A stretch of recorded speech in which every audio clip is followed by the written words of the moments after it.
Hey guys, MCU Collector here with another figure review. Next up is the Super7 Ultimates Wave 1 of Mighty Morphin Power Rangers. This is the Tyrannosaurus Dinozord, the final figure in the wave, and this is going to be a highlight. If Goldar wasn't a highlight for you, this one definitely will be. This is kind of an insane figure. The package is absolutely massive. So when we look at one of the regular Ultimates figures, you can see like width-wise how much wider it is, like how much thicker it is kind of insane as well. But this thing is pretty crazy. So you can see here we get the dinosaur, the Tyrannosaurus Rex power coin, the Red Ranger power coin. On the back of the slip cover is the Mighty Morphin Power Rangers logo. Big shout out and thank you to the fine folks over at Super7 for sending these out my way so I can review for you guys. And as we remove the slip cover from that box, we have the Tyrannosaurus Dinozord figure there, and you can see he actually comes with a few different interchangeable hands, so we get 2 extra sets of hands. We get 2 mini Red Rangers because at some points they can like ride on top of their Zord or whatever, and then we actually get a power coin, which is pretty cool. So we will take a look at this Tyrannosaurus Dinozord figure, and let's get to it. Sorry, there's the bio on the back of the package. If you want to read it, go ahead and pause it so you can read through that bio. Okay, so here is the Tyrannosaurus Dinozord out of the package with his interchangeable hands and the 2 mini Red Ranger figures and the power coin, which the power coin is full on diecast, thick as hell, and heavy. Like, it's pretty crazy. So let's get in for a closer look. You can see here we have the Tyrannosaurus logo for the power coin, and it's done in more of a bronze than gold. I know sometimes you know, they're bright gold, and sometimes they're a dark like dark gold with a wash on them. I know some of the toys were kind of like that as well. I think there were 2 different versions. There was a shiny version, and then there were kind of the antique look or whatever, kind of the more darker look. We get the I don't know if that's the Zoo Ranger logo. The Super Sentai stuff is really lost on me. I don't know. I'm not familiar with it. But you know, Hasbro repurposed that logo for like the Zap logo, and then like the Dragon Zord has the logo on there. So that is that. But yeah, that is the power coin, and that is really cool, heavy and pretty crazy. We have the mini Red Rangers, and they have these little stands so they can stand up. So we have the Red Ranger there with his hand up. Then here we have him with his hands on his hips, like so. We get a little bit of white paint in there. The diamonds would have been a nice touch, but we didn't get that. Usually when it comes to these minifigures, we don't ever actually get any paint anyway, but there's some on there. The diamonds, though, I definitely think should have been painted. I would have been cool if the rest of it was red and we had the white diamonds at least. But it is what it is on these minifigures there. And then we get the extra hands. So these ones, you can see the hands, the thumb, whatever that would be on a Tyrannosaurus Rex hand, is wide open there. As you can see on the figure out of the package, is just kind of open. I guess that would be similar to a gripping hand. It's not going to grip anything, but it's there. And then we have fists for the Dinozord. There, nice silver paint, a little bit of black.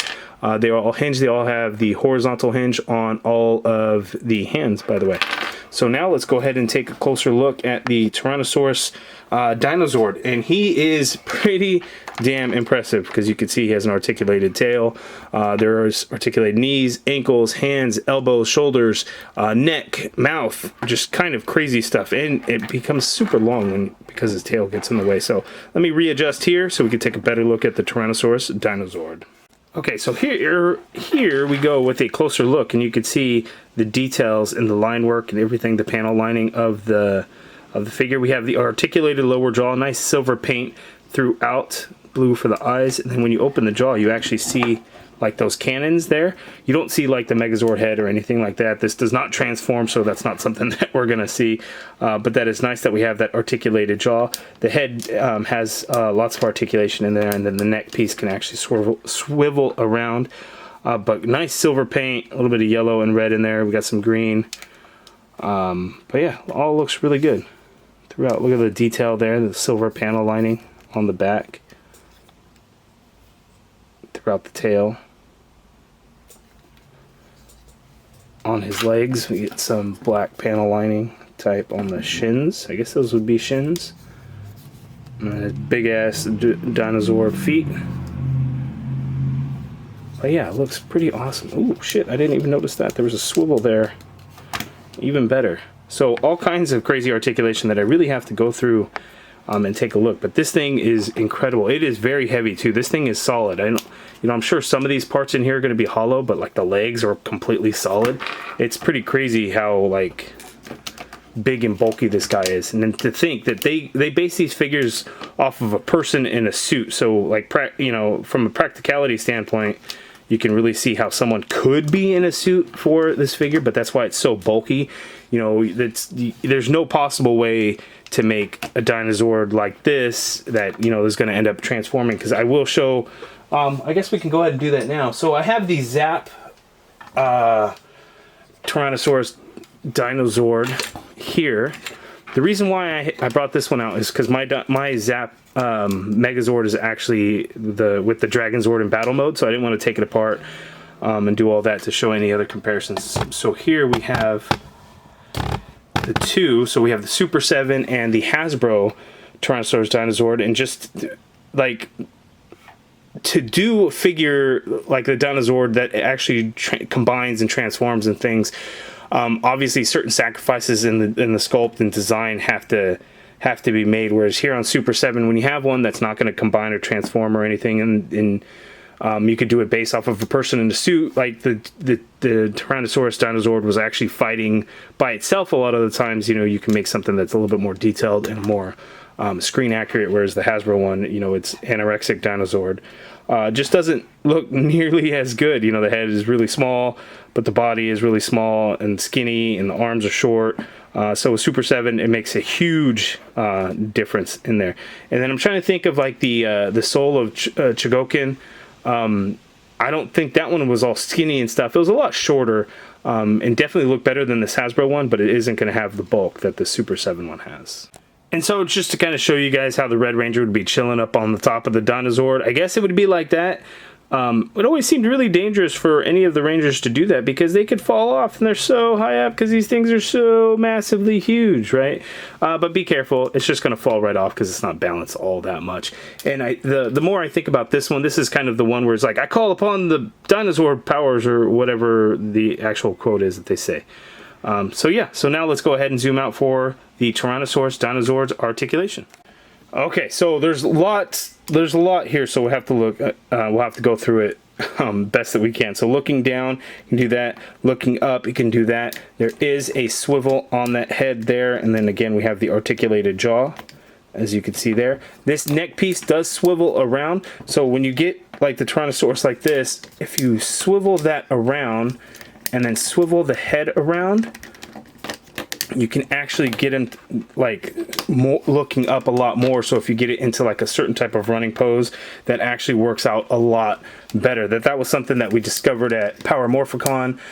Kyle actually talked about that and kind of went through that. So that is actually a pretty cool thing there. Now there is a, I guess, waist swivel. It's more of a diaphragm swivel, the position of it. I don't know any other way they really could have done that, maybe right at the red, but that would have been weird in terms of sculpt. So there is the swivel there, which is nice. The arms, you can get the arms to go out very little. So that's in, that's out, in and out. Not a whole lot of movement, unfortunately, but you know, Tyrannosaurus Rex, I don't know how much movement they have. Here in this black section here is the elbow joint. It is a single jointed elbow, so you get basically a straight arm there, and then you can hinge it that much there. Not a huge amount of hinge, but you know, some.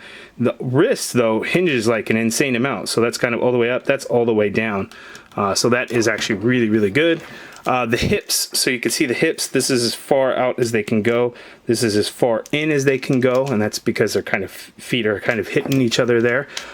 So you can get the leg to stand up straight that much, and then getting it forward into like a running pose or more slouch pose that much there. It does go out, which I did already talk about, didn't I? So the knee, so the knee is actually going to be right under this part. That's like where the knee really would be, but in terms of sculpt, I guess they made a decision to do the knee a little bit lower. I guess it works because it's part of that hinge. So that is all the way out on the knee, and that is all the way in at the knee, and you do have a little bit of a swivel at that knee as well. For the feet, that is all the way down on that ankle. That is all the way up on that ankle. There is no ankle pivot on there. No swivel either. That's just kind of the swivel at the knee.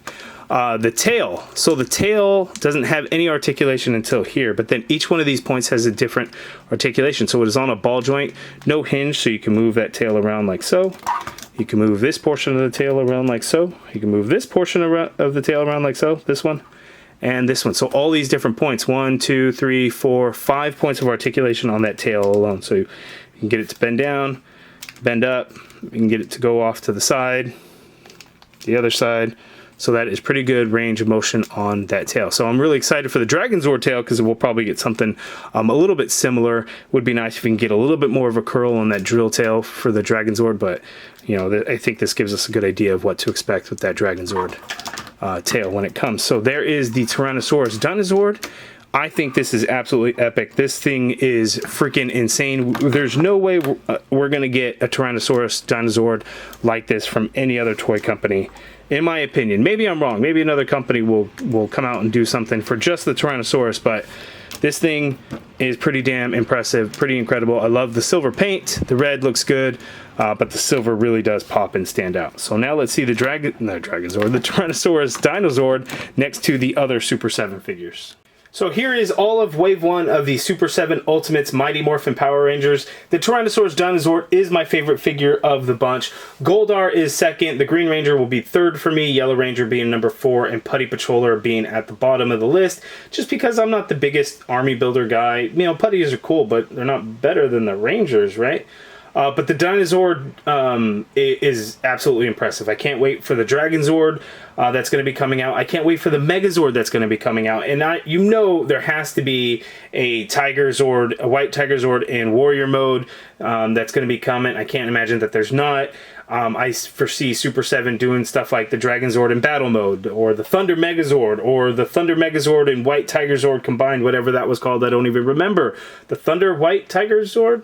I don't know. They made some funny names out of those. I'm trying to think, you know, what they were. But I'm excited for all those things because these things look all really awesome. You know what they could do if they do the Thunder Megazords? They could do the Red Ranger, the Red Dragon, right? But in the ninja mode, right? That would be cool. Ooh, I would like to see that. The Dragon mode would be awesome. Maybe they'll do both. They could do both.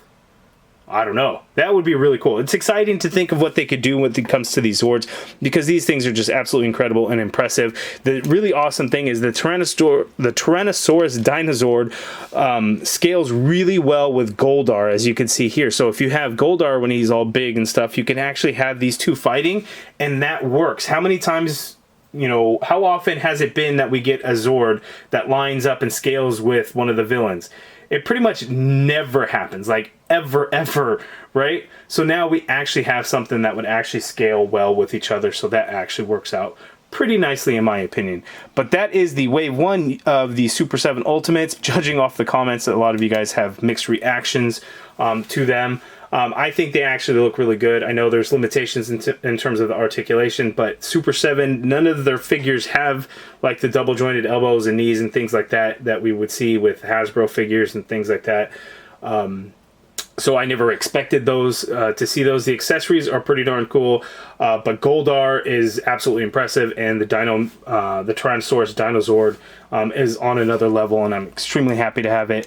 But you guys let me know all of your thoughts on this Dinozord, on the Wave. Let me know in the comments below. If you guys like this video, please do me a favor and hit that thumbs up button. Subscribe if you haven't already done so. Hit that join button to become a channel member and be a part of the MCU Collective. And as always, thank you for watching.